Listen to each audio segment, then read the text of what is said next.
నిన్నటి రోజున అనగా 27/12/24 రాత్రి సుమారు 8 గంటల ప్రాంతంలో ఒక మైనర్ బాలిక మీద గ్యాంగ్ రేప్ జరగడం జరిగింది.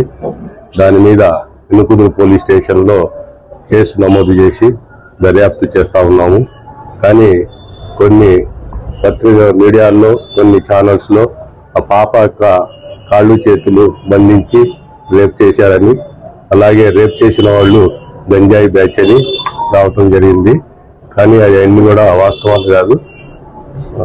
రేపు జరిగిన మాట మాత్రం వాస్తవం. గ్యాంగ్ రేపు జరిగింది కాబట్టి త్వరలోనే ముద్దాయిని పట్టుకొని చట్టపరంగా వాళ్ళకి శిక్షలు పడేటట్టు చేస్తాం.